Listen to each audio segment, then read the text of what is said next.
Bien-aimés,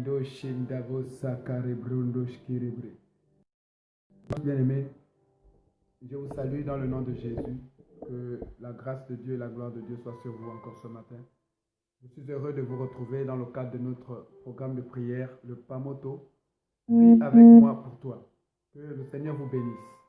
Nous allons, avant de partager la parole de foi ce matin, nous allons prendre quelques minutes pour communier avec notre Dieu, comme nous savons si bien le faire. Alors tu es là connecté. Tu vas juste prendre quelques minutes pour prier. Je te salue, Maman Nastine Samwa, que le Seigneur te bénisse ce matin. Nous allons prier, nous allons prendre quelques minutes pour prier. Élevons nos voix et bénissons Dieu pour ce qu'il a fait pour nous. Nous nous réveillons par sa grâce, ce n'est par nos calculs, mais c'est par sa grâce que nous sommes là. Disons-lui encore ce qu'il est pour nous, disons-lui merci. Oh oui Seigneur, nous te disons merci. Nous te disons merci pour ton amour, nous te disons merci pour ce que tu fais dans nos vies. Nous te disons merci de nous avoir relevés encore du sommeil. Nous te disons merci de nous donner la force. Au nom de Jésus-Christ, nous te célébrons, ô Dieu. Nous te rendons la gloire, Père. Que ton nom soit exalté, que ton nom soit magnifié. Ô Jésus, ce ne sont pas nos calculs. Père, nous n'avons pas cette capacité de calculer la vie. De calculer la vie. Ce que nous savons, c'est qu'en allant dormir, nous te recommandons nos vies et nous espérons, à partir du programme du lendemain, que nous allons nous réveiller. Et dans ta fidélité, tu nous réveilles, tu nous relèves. Et au-dessus de cela, tu nous amènes encore à communier. Seigneur, béni sois-tu pour ce que tu fais. Béni sois-tu pour ce merveilleux amour que tu as en notre faveur. Béni sois-tu, Papa, au nom de Jésus. Nous voulons te dire merci encore ce matin. Merci pour ta présence. Merci pour ton esprit, le Saint-Esprit. Nous voulons dire merci à Dieu pour le Saint-Esprit, pour la grâce qu'il nous fait de nous accorder son esprit. Bien-aimés, regardez l'honneur, l'esprit de Dieu. Dieu nous donne son esprit. My God. Quel père même sur la terre donnerait son enfant? Combien sont-ils les pères dans la chair qui donnent leur esprit à leurs enfants? Mais Dieu le Père, il donne son esprit sans mesure à ses enfants. Et ce matin, nous voulons lui dire merci pour son esprit qu'il nous a donné. Élève ta voix et dis encore merci. Merci Seigneur pour ton esprit. Saint-Esprit, nous te célébrons pour ta présence. Nous te célébrons pour ta présence. Merci de nous remplir. Merci de rendre le naturel spirituel ce matin. Merci de rendre le spirituel hautement spirituel ce matin. Merci de rendre le spirituel en nous super spirituel. Merci de nous amener à la dimension des hommes spirituels. Car tu as dit, Dieu est esprit, ô Jésus. Et celui qui l'adore doit l'adorer en esprit et en vérité. C'est ce que nous voulons faire. Et cela est possible désormais, Saint-Esprit, par toi. Alors rends-nous capables ce matin de rentrer dans le mystère du cœur du Père par ta présence. Aussi, au-delà de la révélation que tu nous accordes, rends-nous la santé, rends-nous la paix, rends-nous la force, rends-nous la vie. Nous soyons véritablement ces enfants de Dieu, rayonnant de la gloire de Dieu, exprimant la majesté du royaume. Saint-Esprit, tu es celui qui fait cela. Nous nous souvenons que l'impossible est devenu possible par ta présence. Lorsque tu es venu sur la Vierge Marie, qui n'avait pas connu d'homme, et face à son interrogation, l'ange a dit, l'Esprit de Dieu viendra. Toi, tu viendras sur Marie. Et lorsque finalement tu es venu sur Marie, qu'est-ce qui s'est passé? Nous avons ce rapport que Marie a conçu dans son sein un saint enfant qui n'est que le Christ. Jésus, oh Esprit, comme tu es venu sur Marie, comme tu es venu sur elle, lui donnant la possibilité de concevoir le Saint.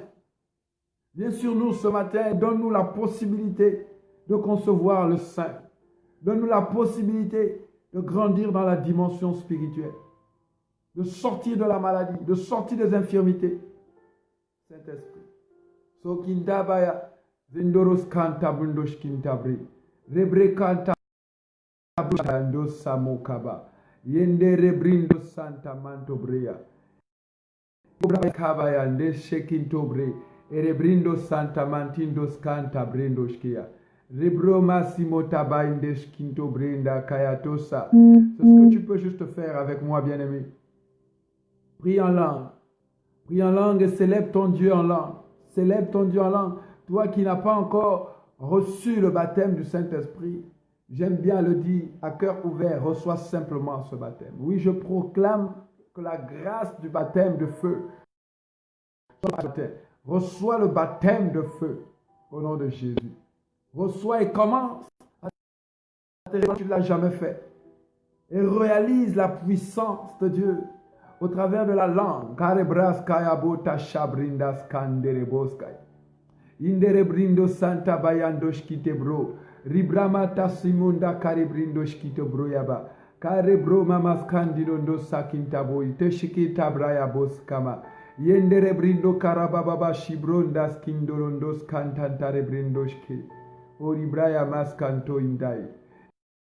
Yera intakadebos kantandoro maikaiba.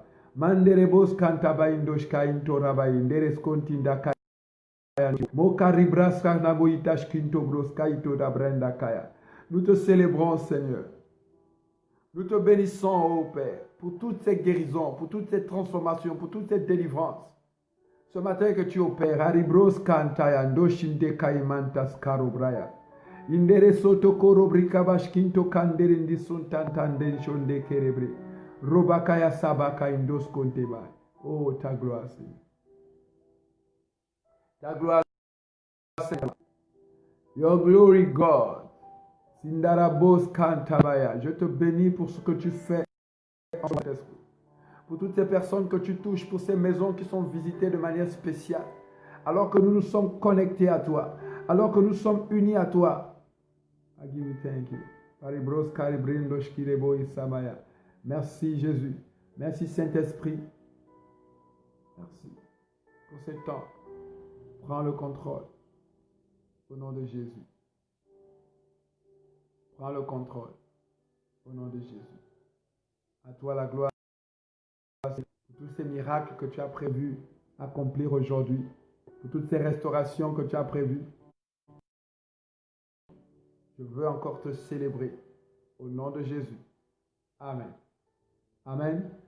Je vous salue encore à nouveau, vous qui nous rejoignez maintenant dans le nom de Jésus.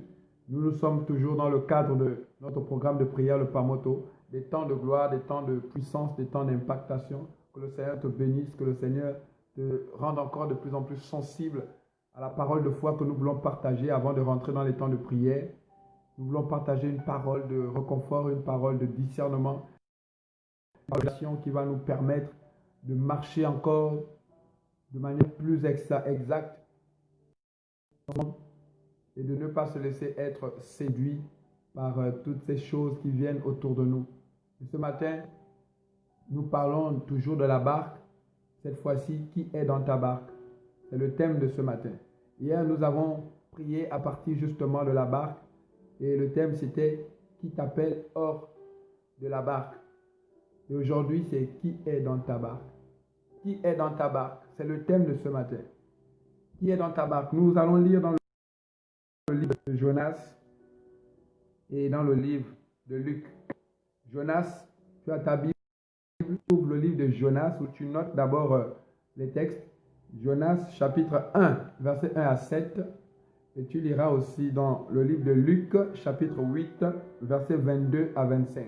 Deux merveilleux textes de base qui vont nous permettre de comprendre la vérité que Dieu a résolu de nous annoncer ce matin.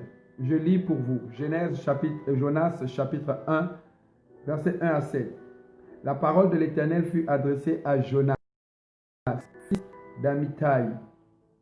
Lève-toi, va à Ninive, la grande ville, et crie contre elle. La méchanceté est montée jusqu'à moi. Jonas se leva pour s'enfuir à Tarsis, loin de la présence de l'Éternel. Il descendit à Jaffa et il trouva un bateau qui allait à Tarsis.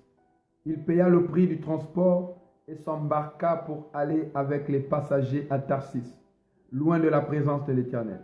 Verset 4, l'Éternel fit souffler sur la mer un vent impétueux, et il se fit une si grande tempête que le bateau menaçait de faire naufrage. Les marins eurent peur. Ils implorèrent chacun leur Dieu, et ils jetèrent dans la mer les objets qui étaient sur leur bateau, afin de l'alléger. Jonas était descendu au fond du bateau, s'était couché et dormait profondément. Le capitaine s'approcha de lui et lui dit, « Pourquoi dors-tu? Lève-toi, fais appel à ton Dieu. Peut-être voudra-t-il penser à nous et nous ne mourrons pas. » Et enfin, puis il se dit l'un à l'autre, « Venez, tirons au sort pour savoir qui attire ce mal. » Ils tirèrent au sort et le sort tomba sur Jonas. Waouh! Quelle merveilleuse histoire!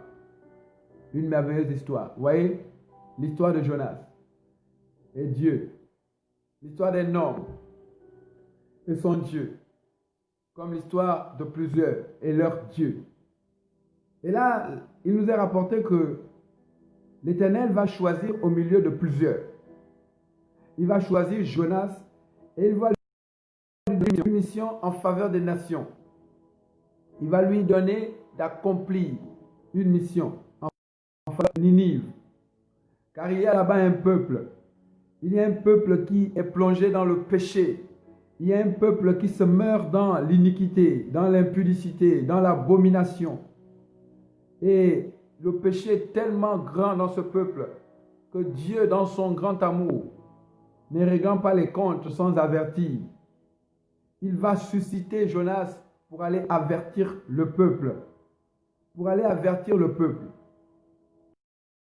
Dans son cœur, il est mauvais. Il n'est pas mauvais parce qu'il est de nature mauvaise. Il est mauvais parce que sur le coup, il se dit que les populations de Ninive ne méritent pas la grâce, ne méritent pas le salut, ne méritent pas d'être avertis. S'il y a quelque chose à faire pour ces populations, c'est juste les détruire.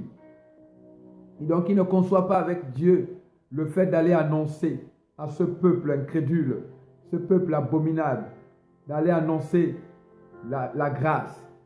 Alors, il va contre la pensée de Dieu.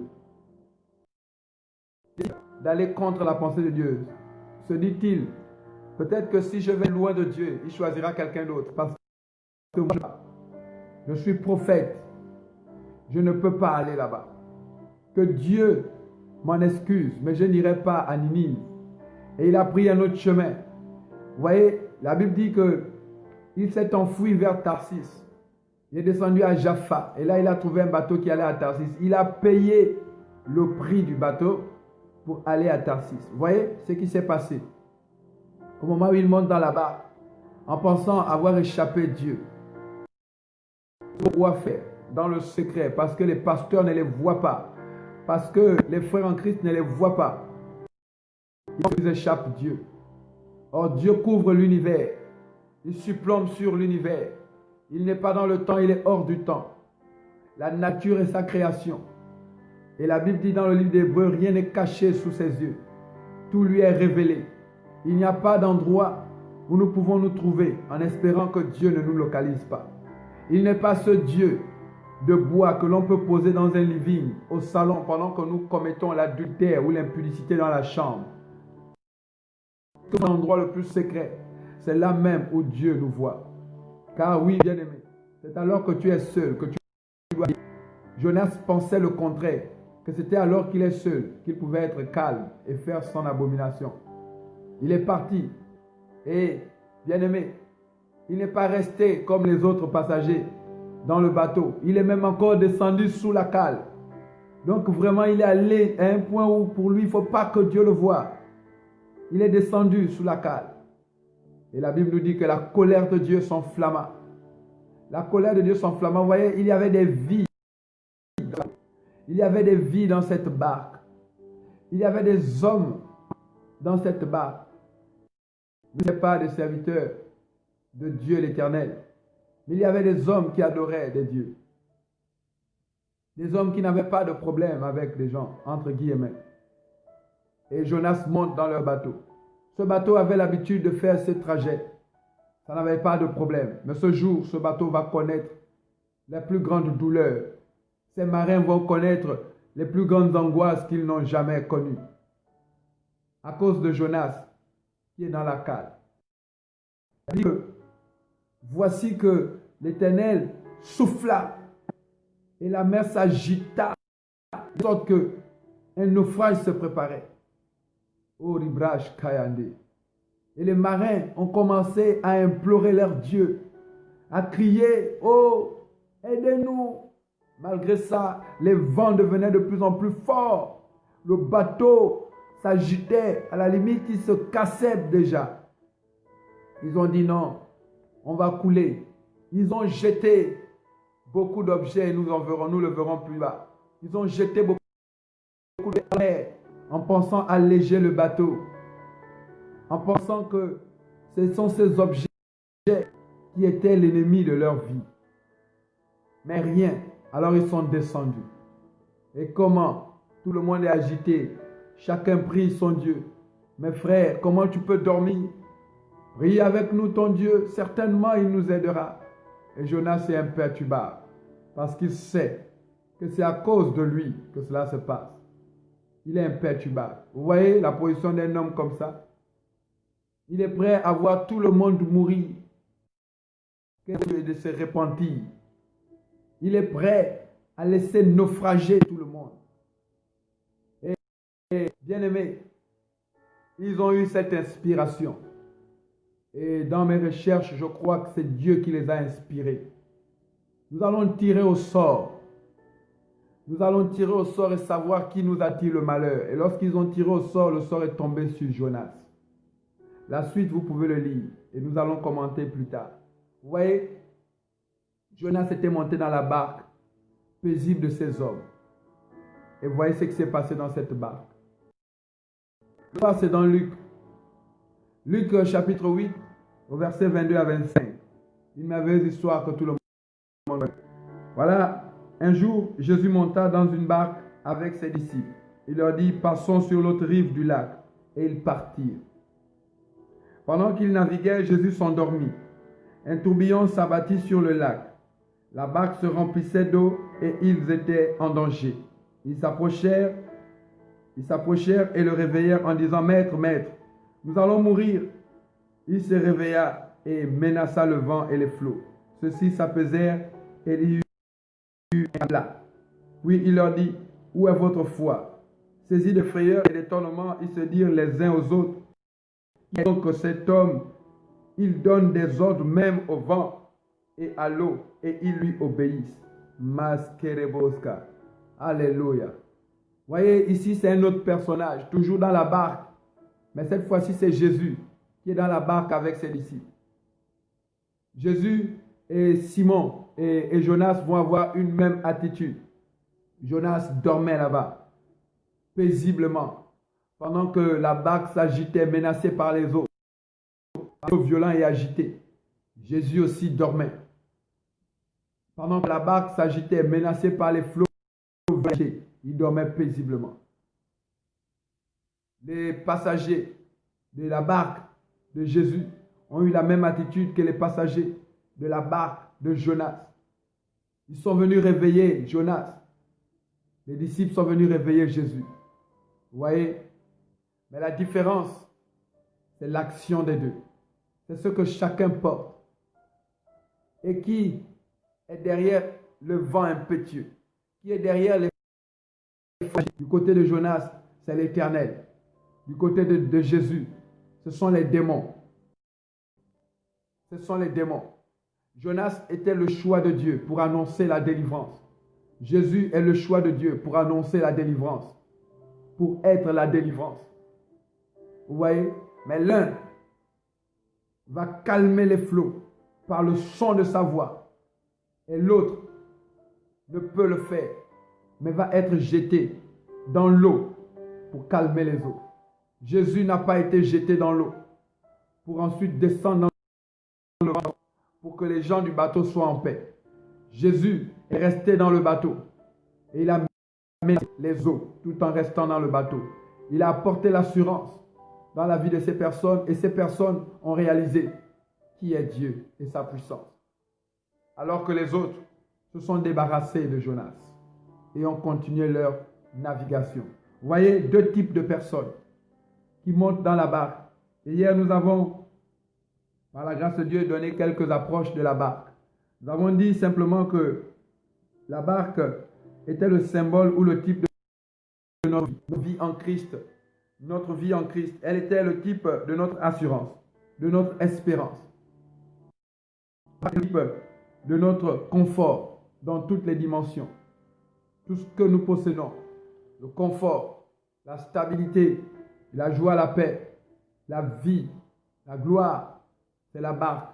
Notre foi en Christ, notre zèle, c'est la barque. Et il arrive que dans notre vie, plusieurs personnes viennent. Nous avons des compagnons, nous avons des personnes qui nous côtoient. Cette fois-ci, la barque, mais qui viennent dans notre vie, qui ne nous invitent pas à vivre leur vie, mais qui sont dans notre vie. Qui ne nous fait même pas de propositions, mais ils sont juste nos compagnons. Nous marchons avec eux. Ils ont parfois une très bonne moralité. Ils ont une très bonne moralité. Quand vous les écoutez, en fait, il n'y a rien en eux qui est mauvais. Cependant, vous voyez, ils sont un danger pour nous. Et pour d'autres, ils sont une bénédiction pour nous. Il y a des gens qui viennent dans nos vies et qui viennent avec leurs choses. Il y a des gens qui ont des choses et qui viennent avec ces choses dans nos vies. Et si nous ne prêtons pas attention, ces choses vont bousculer notre barque. Ces choses vont attirer des vents violents sur notre vie. Ces choses vont agiter notre vie. À un tel point que les eaux vont inonder notre vie. Et nous allons à la limite perdre ce que nous avons par la grâce de Dieu obtenu.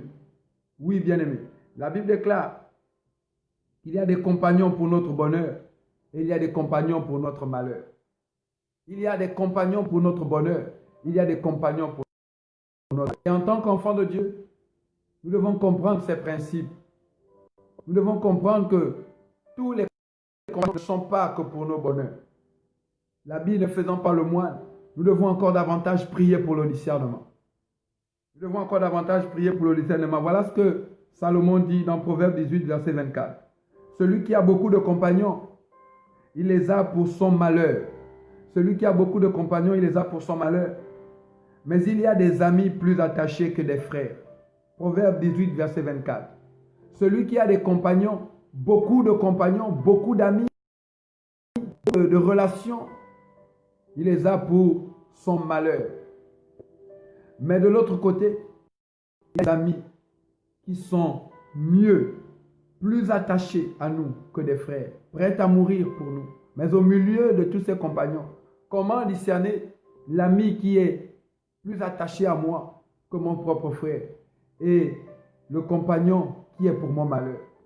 Tout le monde te salue. Bonjour papa, bonjour, bonjour maman, bonjour, bonjour. Tu as tellement d'amis, tu as tellement de connaissances. Tu côtoies des personnes. Parfois, tu n'as même pas assez, tu as peut-être que deux. Mais deux déjà, c'est le pluriel. Là au milieu, qui est celui pour moi et qui est celui pour mon malheur? Il dit, en nous donnant un indice, au chapitre 16, verset 28, il dit, l'homme pervers excite des querelles et le rapporteur divise les amis. Des indices nous sont donnés pour identifier le compagnon de malheur qui se trouve dans notre barque. L'homme pervers excite les colères et le rapporteur divise les amis. Qui est dans ta barque? Est-ce que celui-là excite les colères? Qui est dans ta vie? Est-ce que c'est un homme? Est-ce que c'est une situation? Quelle est la situation qui est dans ta vie, qui t'irrite? Qui est dans ta barque? Quelle est la situation dans ta vie qui te met en joie? Qui est dans ta barque? Quelle est la situation qui te divise, qui te sépare de tes amis?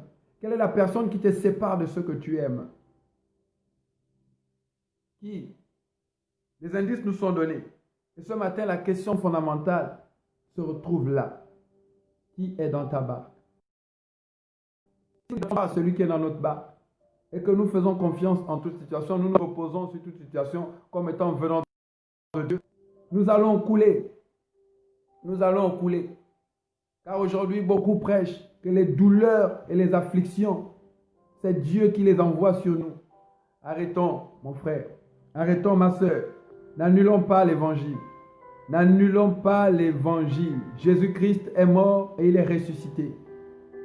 Il n'a pas été flagellé pour que je sois flagellé. Ce n'est pas ce que la Bible dit. Il est tourmenté pour que je sois tourmenté. Il ne m'a pas montré la voie de la douleur. Il m'a montré la voie du salut. Il n'est pas passé de Gethsemane à Golgotha en traversant toutes ces douleurs pour que je passe de Gethsemane à Golgotha pour prendre aussi ma part, pour prendre aussi ma part de fouet, pour prendre aussi ma part. Lorsqu'il dit soyez mes imitateurs comme je le suis de Christ, il ne dit pas partez à Gethsemane et remontez à Golgotha. Portez votre croix physique et soyez physiquement.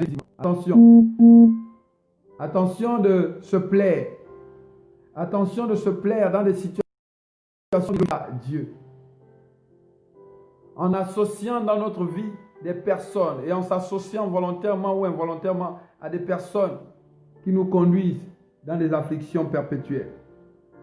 C'est pourquoi il dit encore, celui qui couvre une faute cherche l'amour et celui qui la rapporte et la rappelle dans ses discours divise les amis. Vous avez des personnes qui passent autant à rappeler les querelles. Alors que vous êtes rentré dans une dimension de paix. Quand ces compagnons arrivent, c'est toujours pour vous rappeler. Ah, tu te rappelles ce monsieur. Ah oui, tu te rappelles ce qu'il t'avait fait. Vraiment, si Dieu ne t'avait pas.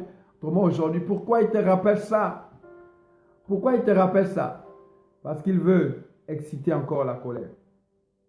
Voilà les types des amis. Nous identifions à partir de ce texte deux types de compagnons. Deux types de compagnons. Les fils de colère, c'est comme ça que la Bible les appelle. Les fils de colère et les fils de Dieu. Nous avons chaque jour ces deux types de colère autour de nous. Et nous avons le choix encore aujourd'hui. Soit les fils de colère pour notre perdition, soit les fils de Dieu pour le salut. À l'image de ces marins qui allaient à Tarsis, ils avaient le choix d'embarquer Jonas ou de le rejeter. Mais ils ont fait le choix pour de l'argent de l'embarquer.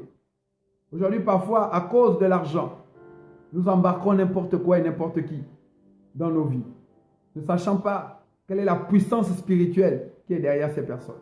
Chaque personne a une puissance spirituelle derrière elle. Si la personne que j'embarque a le diable derrière lui, a des alliances derrière, des informations derrière lui, a des hôtels diaboliques qui parlent contre lui. Et si je l'embarque, parce qu'il me donne de l'argent, je le garde comme ami. Parce qu'il me met à l'aise, je le garde comme ami. Parce qu'il me fait voyager, je le garde comme ami, c'est mon compagnon. Parce qu'il paye mes factures, c'est mon compagnon. Bien-aimé, bientôt, je vais juste avoir le prix de ce salaire. Le prix de ce salaire. Il y a de l'autre côté Dieu. Cela que Dieu nous recommande lui-même. Cela que Dieu nous recommande. Mais qui est dans ta barque? C'est la question fondamentale qui reviendra tout au long de cette parole de foi. Qui est dans ta barque? Est-ce le fils de la colère ou est-ce le fils de Dieu? Qui est dans ta barque ce matin? Est-ce le fils de la colère ou est-ce le fils de Dieu? Romains chapitre 1 verset 18 déclare: la colère de Dieu se révèle du ciel contre toute impiété et toute injustice des hommes. Contre toute impiété et toute injustice. Qui par leur injustice tiennent la vérité prisonnière. Ils ne nous disent pas la vérité, ils ne prêchent pas la vérité. La colère de Dieu, cependant, ils sont nos compagnons, ils sont nos leaders, ils sont des guides. Et après, ils deviennent des gourous. Pourquoi? Parce qu'ils s'identifient que bientôt, la vérité va être discernée, le mensonge va être révélé, et les âmes vont partir. Les gens vont être délivrés de leur fausseté. Alors ils deviennent rapidement des gourous, ne permettant pas à leurs fidèles et aux autres d'identifier la vérité.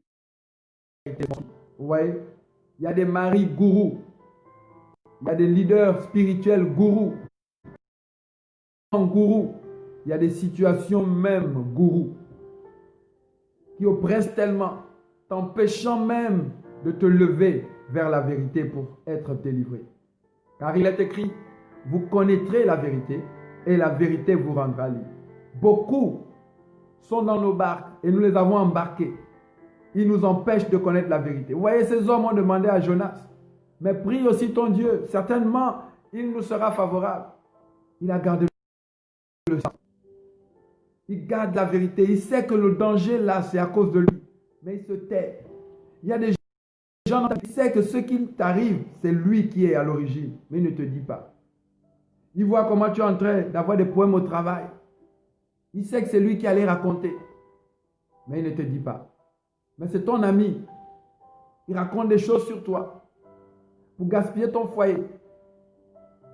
Il raconte des choses, mais c'est ton ami. C'est toi qui l'as mené dans ta barque. C'est toi qui l'as mené dans ta vie. C'est toi qui l'as accepté. C'est ta barque. C'est ta vie. Personne ne peut s'imposer dans ta barque. Jonas ne pouvait pas s'imposer dans cette barque. C'est eux-mêmes qui ont accepté. Bien-aimés, qui sont ces fils de la colère? Qui sont ces fils de la colère? Ou les compagnons pour nos malheurs? Qui sont ces personnes? Nous voulons encore davantage les identifier ce matin pour être délivrés de ces personnes. Qui sont ces fils? Ce sont toutes ces personnes sur lesquelles la colère de Dieu demeure à cause de leur vie, à cause de leur choix. Voilà les fils de la colère, en résumé. Nous n'allons pas parler beaucoup. Les fils de la colère, ce sont toutes ces personnes, selon Romains 1, verset 18. Ce sont toutes ces personnes sur lesquelles la colère de Dieu demeure. La main rigoureuse de Dieu demeure à cause de leur choix de vie, à cause de leur pratique. Être ami à des personnes comme ça, accorder de la valeur à des personnes comme ça, les laisser dans notre vie, les embarquer dans notre vie, attirera assurément sur nous le fruit de la colère de l'Éternel. Le fruit de la colère de l'Éternel. Quelqu'un qui méprise Dieu, qui méprise les ordonnances de Dieu. Dieu lui dit d'aller à Ninive, mais vous l'embarquez. Quelqu'un qui crache sur la Bible, qui méprise, qui arrache les Bibles et qui les brûle au vu au su de tout le monde. Mais on le suit. C'est un fils de colère. C'est un compagnon de malheur. Et ils sont pleins en ce moment dans le monde, qui disent que le livre saint, les saintes écritures, sont un livre d'histoire et de sagesse. Et on n'en a pas besoin et on brûle. Ce sont des fils de colère. Et tous ceux qui les suivent auront l'héritage du fils de la colère. La mort, les afflictions, les maladies, les fléaux qui sont annoncés dans ce livre que vous brûlez. Les fils de colère, ce sont toutes ces personnes qui vont dans des forêts pour aller couper des feuilles et invoquer les esprits. Dieu a dit, tu n'auras pas dans ta barque, tu n'auras pas dans ta maison des personnes qui invoquent les esprits. Tu n'auras pas dans ta barque, tu n'auras pas dans ta maison des personnes qui invoquent des esprits. Tu ne garderas pas la sorcière dans ta maison, dans ta barque, dans ta vie. Cependant, tu n'as que des amis sorciers qui passent le temps à critiquer, à calomnier, à murmurer, à crier une sorcière et une sorcière encore. C'est celle-là qui va encore faire des fétiches la nuit. Mais voilà la personne que tu côtoies, la qualité des personnes qui te conseillent. C'est pourquoi lorsqu'il a appelé Gédéon, il a dit, tu dois d'abord enlever de ta barque les faux dieux pour que tu sois agréable. Sinon, ta marche sera difficile. Nous devons nous détourner des faux dieux. Il a dit à Abraham, quitte, décolle ta barque du mauvais débarcadère. Décolle ta barque de la maison de ton père, car ce débarcadère est mauvais. Sors de la barque de ton père. Sors de la barque de Térak et va à la barque que j'ai établie pour toi. Ainsi, tu vas connaître autre chose plus excellente que ceux que tu connais là-bas? Qui est dans notre barque? Quelqu'un qui a les frissons quand on parle de prière, qui a du mal à se lever pour communier avec Dieu. Voilà des compagnons des chrétiens. Voilà des personnes avec lesquelles nous marchons. Mais nous voulons expérimenter la puissance de Dieu. Nous voulons dominer sa nature. Nous ne pouvons pas le faire. Nous ne pouvons pas le faire si nous avons des Jonas dans nos barques. Des Jonas dans nos barques. Bien-aimés, ils attirent consciemment ou inconsciemment le malheur, le retard dans la vie de ceux qui sont avec eux. Oui, parfois ces personnes sont même inconscientes, qu'ils sont des fils de la colère. Parce qu'il y a des alliances diaboliques sur les fondements de leur vie. Il y a des hommes qui ont fait des témoignages que lorsque j'étais avec X ou Y, avec un tel ou un tel, il s'est effondré. Mais c'est normal, c'était une fille de colère, un fils de colère. Il y avait des malédictions sur cette personne. Il y avait des malédictions. Nous avons plusieurs exemples de fils de colère dans la Bible. Jonas dont nous parlons. Vous voyez, il était conscient. Lui, c'était un fils de colère conscient. Il savait que la colère de Dieu était sur lui. Bien-aimé, le fils de colère, c'est celui derrière lequel la main de Dieu se repose. Cependant, si c'est le diable qui sait, ce n'est pas un fils de colère. Si c'est la sorcellerie qui est enfant de Dieu, tu peux l'en délivrer. Tu peux l'en délivrer. Le fils de colère, c'est celui qui est opposé à la volonté de Dieu. C'est celui-là qu'il ne faut pas embarquer dans la barque. Mais celui qui est victime de la sorcellerie, la Bible dit que tu as le pouvoir de le délivrer. Mais celui qui est sous la colère de Dieu, comment tu peux le délivrer de la colère de Dieu? Si tu insistes à marcher avec lui, tu t'exposes aux frappes de Dieu. Tu t'exposes. Et ils sont pleins de personnes comme ça. Plein de personnes comme ça. Lot, dans la vie d'Abraham, c'était un voile. Il alourdissait la marche d'Abraham. Voilà un exemple. Voilà un exemple. Et vous voyez comment il a terminé. Il a terminé. Lot est un exemple. Dieu a dit va à Abraham. Et lui, il prend Lot. Il alourdit la marche. Il alourdit la marche. Il bloque les percées. Voilà ces fils de colère. Qui alourdissent la marche. Israël a fait face à Aman. Aman est le fils de colère. Lorsqu'Israël est arrivé dans ce territoire, il n'avait pas de problème. Jusqu'à ce que la fidélité de Mardoché a été identifiée par ce sorcier. Et il a résolu, à cause de l'intégrité de Mardoché, de rentrer dans la barque d'Israël, dans la barque des Hébreux, pour les détruire. Et il a tout fait pour que le roi arrête un décret, pour exterminer le peuple de Dieu. Nous avons des personnes comme ça. Quand ils regardent, ils sont tellement jaloux, jalouses, qu'elles font tout pour nous détruire. La journée, elles rient avec nous. Vous voyez, Aman pouvait rire avec Esther. Aman pouvait rire avec Mardoché, avec les autres. Mais dans son cœur, il était en train de préparer la destruction de ce peuple. Ils sont dans nos barques. Ils ne sont pas contents d'être avec nous. Mais ils sont là parce qu'il faut nous détruire. Ils sont en mission pour leur maître. Mais c'est nous qui leur avons permis. C'est nous qui leur avons permis. Absalom est un type de fils de colère. Absalom a décidé de détruire David. Il a commencé à abuser des femmes de David. Un fils de malédiction. Car il est écrit dans le livre de Lévitique: maudit soit celui qui voit la nudité de la femme de son père. Absalom était maudit. Il coucha maintenant avec les femmes de David. Il les souilla. Il les souilla. Il y en a dans notre barque des personnes comme ça. Ça peut être nos enfants qui désirent pensent déjà à notre mort pour posséder ce que nous avons. C'est des amis que nous avons qui convoitent nos biens. Convoiter nos biens. Aman, lui, à cause de l'intégrité, il détruit. Il y a des gens qui n'aiment pas notre intégrité comme l'on vit avec Aman. Notre foi, notre Jésus.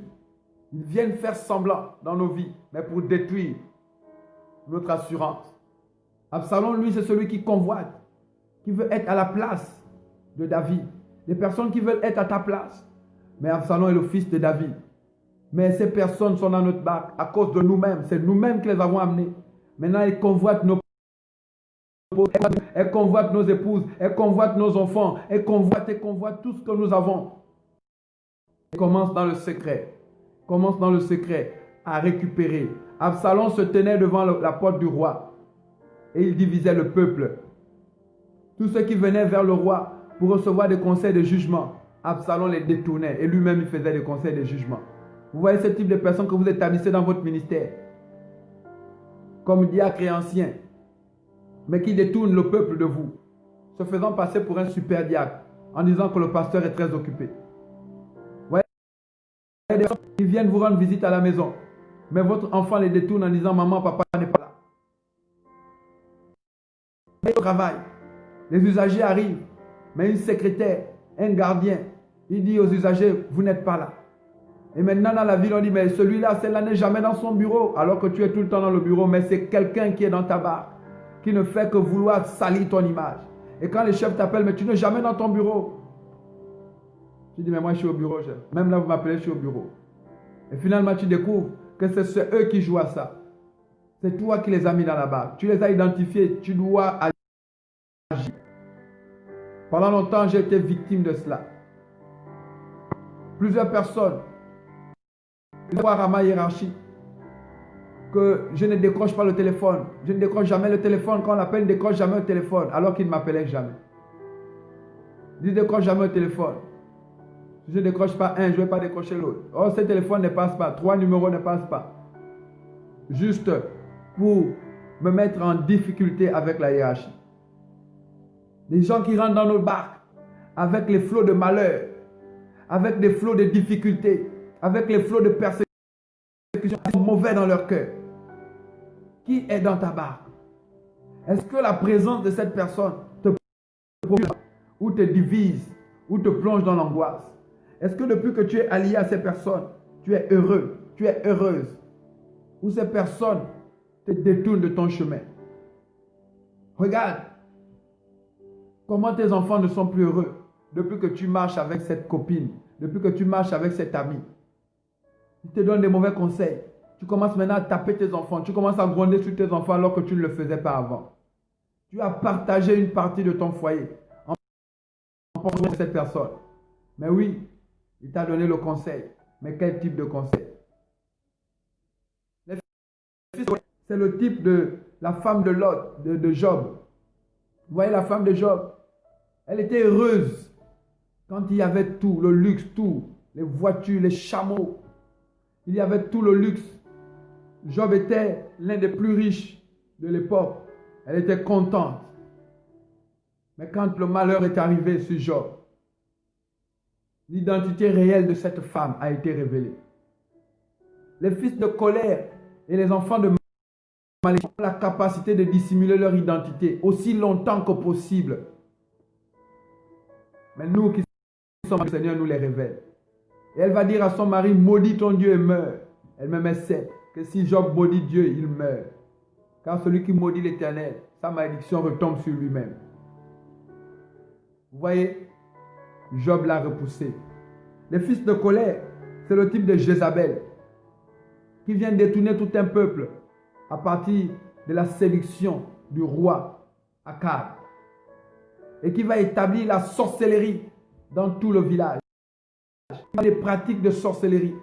Voici des fils de colère, de malédiction qui te conduisent à faire des pratiques abominables. Jézabel, fausse prophète, prophétesse de malheur, de malédiction. Voilà, alors que Christ est mort, ressuscité, il a vaincu pour que tu vives en vainqueur. On t'amène des pratiques diaboliques. Tu es un chrétien conduit par Jézabel, et tu penses que c'est une prophétesse, tu penses que c'est un vrai prophète. Voilà le type de personnes qui vivent et que nous avons accepté de suivre. Que Akab a amené des personnes que nous amenons dans nos vies, dans nos familles. Nous avons eu des témoignages des pères et des mères qui ont fait rentrer des soi-disant hommes de Dieu, des soi-disant frères en Christ dans les maisons. Ils ont divisé les maisons. Ils ont abusé des enfants sexuellement. Ils ont sodomisé les enfants. Ils ont engrossé leurs petites filles, leurs mineurs. Ils ont couché avec les femmes. Les hommes sont là en leur disant que c'est ça que l'Éternel a désiré. À faire des pratiques, à renverser l'autel sacré de la croix de Christ, à renverser la mort et la résurrection de Jésus pour établir d'autres pratiques avec des feuilles, avec des os, avec des pierres, avec des scories, avec des amulettes. Ils le font au nom de Jésus pour tromper des Jézabel. Et tu as changé ta manière d'adorer Dieu. Tu adores Dieu maintenant comme ces personnes. Tu adores Dieu comme il te montre. C'est des Jézabel. Le malheur s'abattra. Elle est déjà une fille de colère. Elle est vouée à la colère. Et toi, si tu continues de la suivre, si tu continues de demeurer à côté, tu seras voué à l'échec, comme Akab. Vous connaissez la fin d'Akab. Vous connaissez la fin des prophètes de Jézabel. Et Jézabel. C'est sous l'épée de Jéhu qu'elle est tombée. Elle n'est pas morte d'une mort naturelle. Et ceux qui suivent Jézabel et qui la suivaient sont morts sous l'épée d'Élie. Oh bien-aimé, la parole de Dieu tranche tous les types de Jézabel. Identifions qui est dans notre barque. Dalila était dans la barque de Samson. Et Samson lui-même qui l'a amené. Et Samson a terminé esclave, affaibli, impuissant. Oui, ces personnes qui viennent pour avoir le secret de notre puissance. Dans nos vies, et nous les aimons, nous leur faisons confiance. Mais toute leur vie, ils travaillent pour le diable. Pour avoir le secret de notre puissance, de notre assurance. Qu'est-ce qui fait notre force? C'est ça leur objectif. Ils travaillent pour savoir qu'est-ce qui fait notre assurance. Comment il fait pour être riche? Comment il fait pour être intelligent? Comment il fait pour réussir? Comment? Ils sont toujours en train de te questionner sur tes méthodes. Ils sont toujours en train de te questionner sur comment tu fais, comment tu parviens, comment tu fais, comment tu parviens. Tu leur donnes le même enseignement tous les jours, mais ils sont toujours en train de te demander comment, pourquoi. Parce qu'en fait, c'est ça qu'ils veulent. Ils veulent ce que tu as. Ils veulent te détruire. Qu'est-ce qui fait ta force? Oh, si tu m'attaches les mains fort. Il a attaché les mains. On lui a attaché les mains. Mais Samson n'a pas identifié qu'il était en face d'une fille de colère. L'Éternel nous invite à identifier les fils de colère et de les mettre hors de notre barque. De les mettre hors de notre barque. Amos 3, verset 3 déclare: deux personnes ne marchent pas ensemble si elles n'ont pas convenu de marcher ensemble. Tu as le pouvoir de te débarrasser de ces personnes. Tu as le pouvoir de te débarrasser de ces fils de colère, de ces fils de malédiction lorsque tu les identifies. Des personnes au contact desquelles tu es bloqué. Les percées sont bloquées. Les malédictions, les choses ne vont pas. C'est des problèmes. Identifie. Et comme pour ces hommes, ne jette pas de ta barque les trésors que tu transportes à cause des mauvais conseils. Beaucoup se sont séparés des trésors que le Seigneur leur a donnés à cause de ces personnes présentes. Vous voyez, à l'image de ces marins, ils ont jeté les trésors, les cargaisons dans l'eau. Mais tu jettes pourquoi? Tu vas faire des offrandes. Tu te vides. Alors que le problème, ce n'est pas ce que tu as. Le problème, c'est qui est avec toi. Quel est le compagnon qui est avec toi? Alors que tu l'as identifié, tu dois sortir cela de ta barque. Tu dois jeter dans l'eau. Tu dois te séparer. Comme Abraham s'est séparé de Lot. Tu dois te séparer du mauvais compagnon. Tu dois jeter dans l'eau Jonas. Et qu'il se débrouille avec son Dieu. Qu'il se débrouille à régler ses comptes avec l'Éternel. Tu dois te séparer de lui. Tu dois te séparer de lui. Car tu ne peux pas. La colère de l'Éternel est sur ces personnes. La colère de l'Éternel est sur ces personnes. Tu ne peux t'opposer à l'Éternel en disant: c'est compatissant, laisse-le partir avec nous. Il ne pourra pas aller dans ta barque car il doit aller dans une autre barque. Il ne pourra pas marcher avec toi, il doit aller ailleurs. Et celui-là, ne peut pas demeurer avec toi. C'est un fils du péché. Tu ne peux pas continuer de demander à Dieu pardon à sa place. Lui-même, il doit se repentir. Insistant ainsi, tu attires la colère sur toi. Si tu continues ainsi, tu attires la colère sur toi. Il vit dans l'immoralité. Il vit dans la haine. Son cœur est noir. Il attire cette haine sur toi. Et toi, tu continues d'intercéder pour lui alors que son cœur est noir. Demande-lui de tourner son cœur vers l'Éternel. Et sépare-toi de lui. Comme Abraham s'est séparé de Lot, qui a commencé à rentrer en colère, en bataille avec ses travailleurs. Sépare-toi de lui. Sépare-toi de lui. Cependant, de l'autre côté, le Seigneur nous fait grâce de nous disponibiliser ses fils. Nous avons les fils de Dieu ou des compagnons de bonheur. C'est ceux-là que le Seigneur nous recommande d'avoir comme amis. Ce sont à l'opposé des fils de colère. Ce sont des personnes qui, à la faveur de Dieu, demeurent à cause de leur vie et leur choix de vie, de leur humilité, de leur brisement. Ces personnes transportent la gloire. Ces personnes transportent la faveur de Dieu. Voici des personnes que Dieu nous recommande. Au contact de ces personnes, nous avons des percées. Ils attirent consciemment ou même inconsciemment le bonheur et les percées surnaturelles dans la vie de ceux qui sont avec eux. Regardez Pierre. Inconsciemment, son ombre guérissait les malades. C'était un fils de Dieu. Son ombre guérissait les malades. Nous avons plusieurs exemples de ces personnes qui attirent la faveur. Depuis que tu es avec ton soi-disant, regarde ta vie, est-ce que ça avance? Ça attire quoi? Un fils de Dieu attire le bonheur. Il procure le bonheur là où il est. Là où il est, il attire le bonheur. Jésus, dans la barque, alors que les disciples étaient affolés, il a menacé les vents. Il a menacé les vents. Oui, le diable pourra se lever. Il pourra souffler comme il veut. Si nous avons le bon compagnon. Si nous avons dans notre barque le bon compagnon. Sur nous. Et le diable sera renversé, lui et ses œuvres. Les apôtres avaient le bon compagnon. Ils avaient Jésus dans leur barque. Il y a un qui pouvait se lever contre eux pour les empêcher d'aller de l'autre bord. Alors que le Seigneur a dit, allons de l'autre bord. La sorcellerie s'élève, les mauvais compagnons s'approchent de nous. Mais si nous avons le bon compagnon, nous aurons non seulement le discernement, mais nous aurons la victoire. Oui, bien-aimés, plusieurs exemples. Élisée, chez la veuve, dont nous avons parlé dans le cadre d'un de nos programmes. Au contact de cette femme qui cherchait de l'argent, Élisée a produit à cette femme une entreprise d'huile. Une entreprise d'huile au son de sa parole. Juste à son contact, il a dit, va avec le peu d'huile que tu as et deviens un fournisseur international. Deviens le fournisseur numéro 1. Tu n'auras pas seulement l'argent pour rembourser tes dettes, mais tu seras fournisseur numéro 1 de ce pays. Tu vas rembourser tes dettes et tu vivras avec tes enfants aussi longtemps. Voilà les fils de gloire. Ils disent des choses et les choses s'accomplissent. Ils ne prophétisent pas le malheur. Les fils de gloire. Le même Élisée, chez la Tsunamite, il ne se contentait pas juste de l'hospitalité de cette femme et de ce père et de cet homme, de ce vieux couple, de profiter de la chambre haute, du confort qu'on leur donne. Il a donné à cette femme ce qu'elle a cherché toute sa vie et dont elle n'espérait plus. Et même quand la mort a voulu prendre cet enfant, il a ramené cet enfant à la vie. Oh, les fils de bonheur, les fils de joie, les fils de l'Éternel, ceux qui nous apportent la joie et nous procurent le bonheur.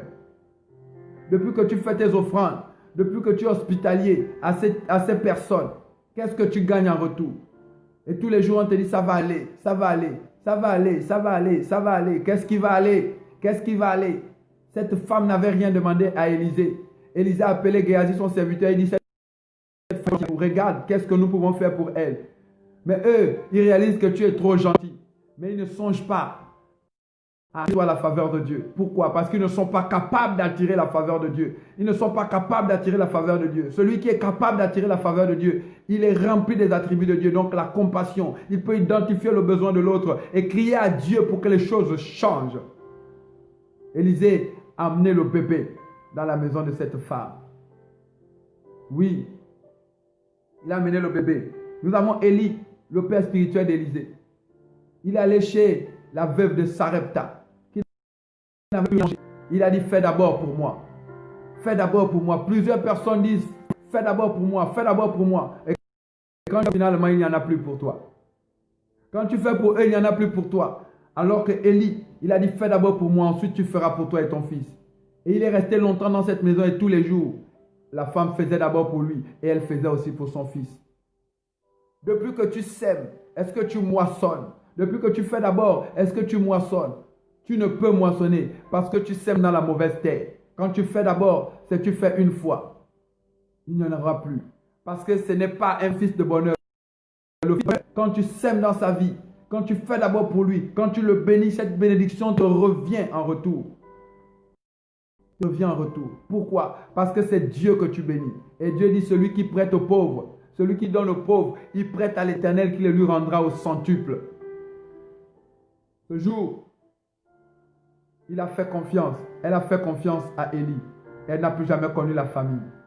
Au contact de ce paralytique à la porte du temple, les apôtres ont apporté la guérison. Les autres ont donné quoi? De l'argent. Eux, ils ont apporté la guérison. Ils lui ont donné une nouvelle vie, celle qu'ils n'avaient jamais expérimentée. Voilà ce que les fils de Dieu nous procurent. La vie et l'expérimentation de ce que nous avons toujours désiré. Oui, bien-aimé. Philippe le diacre, il était pour l'Église et pour les apôtres une source de joie. Il a été établi diacre. Il est devenu un grand évangéliste. Pourquoi? Parce qu'il avait la gloire de Dieu sur lui.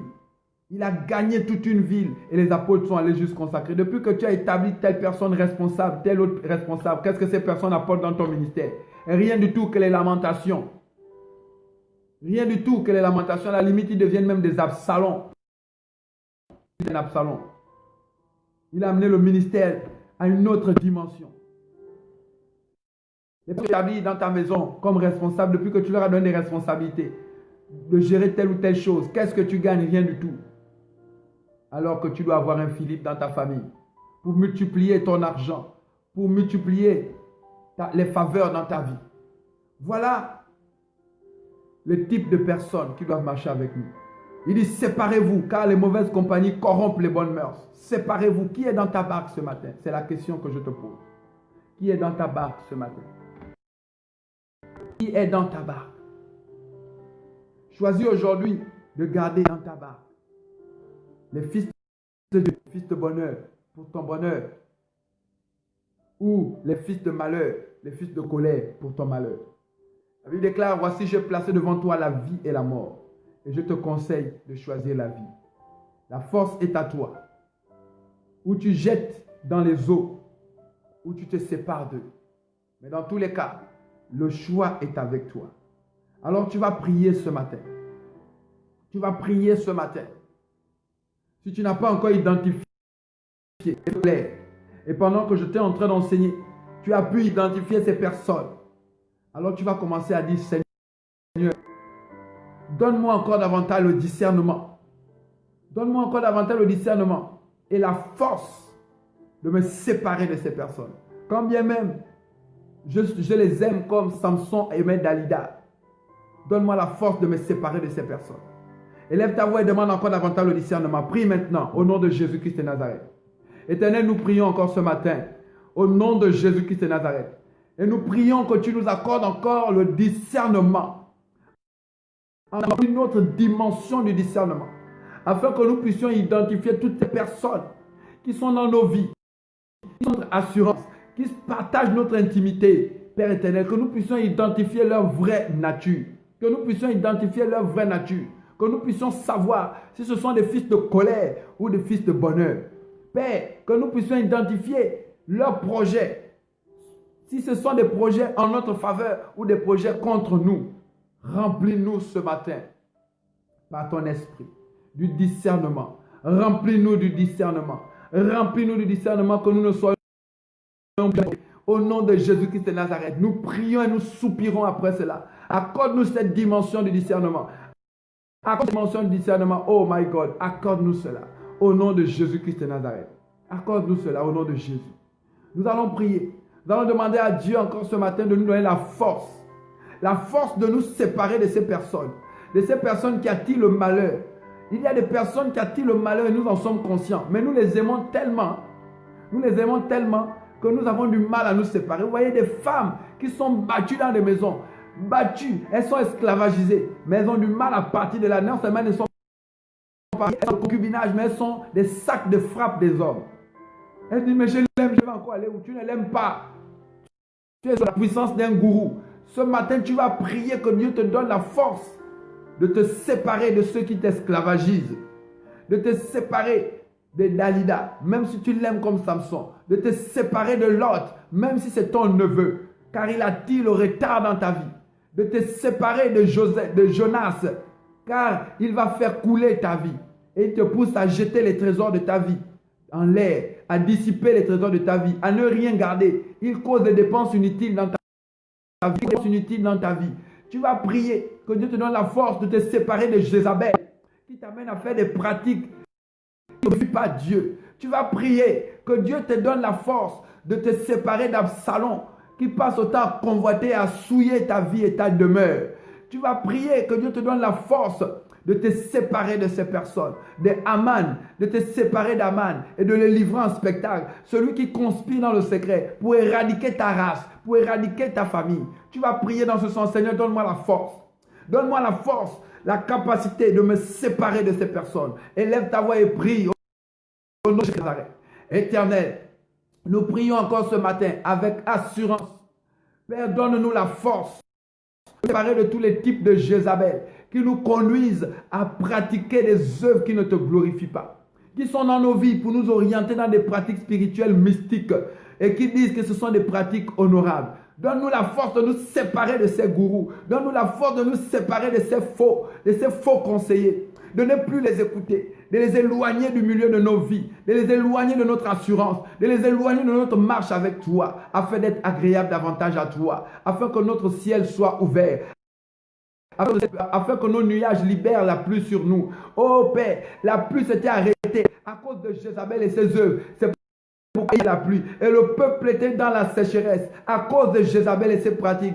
Père éternel, je prie que la pluie descende alors que Jézabel disparaît maintenant de ma vie. Je me sépare afin que la pluie revienne. La pluie revienne, que je sorte de la sécheresse. Au nom de Jésus, donne-moi la force de me séparer d'Absalom. Père éternel, ce type d'enfant qui souille dans le secret ma vie, qui souille dans le secret mon identité, qui dissipe maintenant mes valeurs. À cause de ce type de personnes, mon identité dans le monde spirituel, auprès de toi, je suis sali. Père éternel, je prie ce matin, au nom de Jésus. Donne-nous la force, Père éternel, de nous séparer d'Aman, et de le vaincre, de sorte que ses plans n'aient plus de puissance sur nous. Au nom de Jésus-Christ de Nazareth, donne-nous le courage de l'affronter. Donne-nous le courage de l'affronter visiblement. Donne-nous le courage de l'affronter, de rester dans les murmures, alors que tu nous as, ô Père, donné d'identifier Aman. Donne-nous le courage de l'affronter comme Esther l'a affronté devant le roi, l'a dénoncé devant le roi. Il y a des Aman dans nos nations, il y a des Aman dans nos familles, mais nous les connaissons.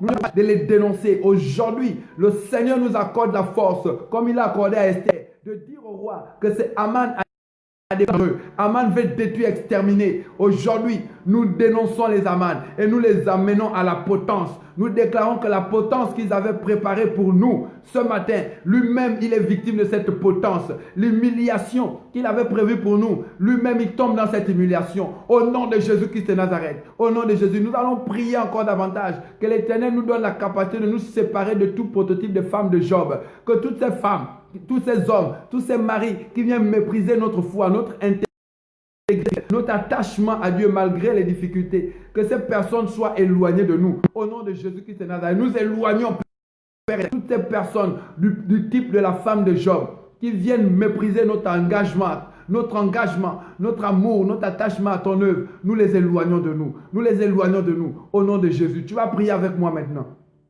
Éternel Dieu de gloire, je te bénis ce matin. Parce que tu m'accordes le discernement. Tu m'accordes le discernement et tu me donnes l'autorité de marcher sur les serpents et les scorpions et sur toute la puissance de l'ennemi. C'est pourquoi au nom de Jésus, je viens écraser tout serpent qui est dans ma vie. Au nom de Jésus, je marche sur tout scorpion qui est dans ma vie. Au nom de Jésus, je boute hors de ma vie maintenant. Je chasse de ma vie. Au nom de Jésus-Christ de Nazareth, tout prototype de Lot qui vient alourdir mes percées, qui vient ralentir ma vie. Je me sépare de tout type de Lot qui vient alourdir ma vie. Au nom de Jésus-Christ de Nazareth, je me sépare de tout type de Jonas qui viennent attirer le naufrage dans ma vie et qui pousse la dissipation de mes biens, qui me pousse aux dépenses inutiles, qui me pousse à ne pas saisir, qui me pousse à me séparer de mes trésors, qui me pousse à me séparer. Je me sépare de tout type de Jonas au nom de Jésus et je retiens mes richesses et mon assurance. Au nom de Jésus, au nom de Jésus, je me sépare, je me sépare, je me sépare. Continue de prier avec moi. Je me sépare maintenant, ce matin, de tout type d'Absalom qui vient souiller mon identité, qui vient souiller mes trésors, qui vient souiller ma vie. Je me sépare de tous ces types d'Absalom au nom de Jésus. Je reçois de Dieu l'autorité de renverser toute puissance d'Aman qui opère contre ma vie. Je renverse tout prototype d'Aman qui travaille dans le secret pour vouloir me détruire, pour vouloir me nuire. Non seulement je le livre en spectacle, ce matin, que la potence qu'il avait préparée pour moi et mes enfants, lui-même, il tombe dans cette potence, lui et ses enfants. C'est là que l'humiliation, le mépris et la honte qu'il avait prévu sur ma vie en a conspiré contre moi, que ce mépris et cette honte se retournent contre lui, alors qu'il avait prévu que moi je le balade, qu'il monte sur mes épaules et je le balade à la ville. Maintenant c'est moi qui monte sur ses épaules et il me balade sur la ville, car je suis honoré par l'Éternel. Au nom de Jésus, prie encore avec moi. Éternel, je déclare ce matin, au nom de Jésus, que je me sépare avec la force de l'esprit de tout type de Dalida, malgré je ne sais pas de toute forme de Dalida qui attire la malédiction dans mon foyer, qui attire la malédiction dans ma vie et qui veut ruiner au nom de Jésus-Christ de Nazareth. Je me sépare de tout type de Jézabel qui m'amène à faire des pratiques audibles, horribles, odieuses. Je me sépare de tout type de Jézabel qui attire la sécheresse dans ma vie alors que le ciel se ferme au-dessus de moi. Depuis que cette personne est dans ma vie, je n'expérimente plus la pluie, je n'expérimente plus la grâce. Père éternel, maintenant je me sépare de Jézabel et je déclare que la pluie revient. La pluie revient. La pluie revient. La pluie revient. La pluie revient. La pluie revient. Oh, la pluie revient et mon champ est arrosé et je peux moissonner maintenant au nom de Jésus-Christ de Nazareth. Au nom de Jésus-Christ de Nazareth, j'appelle maintenant, Père éternel, tout contact spirituel avec les fils du royaume. Avec les fils du royaume. Père, mets sur mon chemin des fils de ton royaume. Les fils des opportunités. Les fils de percée, des accélérations. Au nom de Jésus-Christ de Nazareth. De la même manière, tu as mis sur le chemin de la veuve de Sarepta. Tu as mis Élisée, Père éternel. De la même manière, tu as mis Élie. Tu as mis la veuve de Sarepta. Seigneur, mets sur mon chemin tout type d'Élie. Afin que, oh Dieu, la sécheresse sorte de ma vie. De la même manière, tu étais dans la barque avec les apôtres. Je t'invite à nouveau dans ma barque. Afin que les vents et les tempêtes se taisent définitivement. Au nom de Jésus. De la même manière, Père, tu as été avec cette tsunamite dans la maison. Sois dans ma barque. Afin que la stérilité disparaisse. Et que la joie et l'esprit de mort disparaissent. Et que la vie soit mon partage. La joie soit mon partage. Au nom de Jésus. De la même manière que tu as été avec la veuve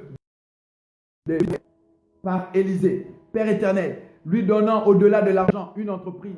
Viens dans ma vie. Afin de mes projets. Afin de sortir de la dette, afin de sortir du mépris, au nom de Jésus-Christ de Nazareth. Je t'invite, Père éternel, de la même manière que tu as été avec Philippe, que tu as été avec l'Église, avec le ministère des apôtres, par Philippe. Seigneur, dans ma famille, dans ma maison, dans mon ministère, mets-moi en contact avec des Philippe qui vont travailler à la gloire de ton nom, en faveur de ma maison, au nom de Jésus-Christ de Nazareth. J'appelle ta faveur sur ma vie, au nom de Jésus. La vie. Répète avec moi, je reçois de toi la vie, Seigneur. Je reçois de toi la vie, Seigneur. Je suis purifié de toute mauvaise présence dans ma barque. Je suis purifié de toute mauvaise présence dans ma vie. Et que ton nom se soit glorifié. Au nom de Jésus. Amen. Bien-aimés, nous sommes arrivés au terme de notre programme du jour. Et nous allons nous retrouver maintenant lundi, par la grâce de Dieu, à la même heure, 4 heures du matin, car nous nous reposons, nous reposons le dimanche, parce que plusieurs vont dans les cultes. Nous bénissons l'Éternel. Que le Seigneur te bénisse. Partage ton témoignage au plus 241 par note vocale 77 15 12 07. Tu dis la région à partir de laquelle tu nous envoies la note vocale. Tu donnes ton nom et ce que le Seigneur a fait pour toi. De la même manière, tu désires que nous prions pour toi. Dépose cette fois-ci de manière écrite ta requête de prière au plus 241 077 plus 241 77 75 12 07. Tu dis la région depuis laquelle tu nous écris, ton nom et ce pourquoi tu voudrais que nous prions. Et nous allons prier pour toi. Que le Seigneur te bénisse. Partage cette vidéo et que Dieu soit avec toi. Je vais prier pour toi pour cette journée. Seigneur, je te célèbre au nom de Jésus parce que tu nous as de toute mauvaise personne. Tu as débarrassé nos vies, Seigneur, de tout fils de colère et nous pouvons marcher assurément avec des bons compagnons. Nous marchons avec des gens qui attirent, Seigneur, la grâce et nous nous séparons de ceux qui attirent le malheur. Cette journée encore est une journée de grâce, une journée de paix au nom de Jésus. Amen. À lundi et que Dieu vous bénisse. Amen.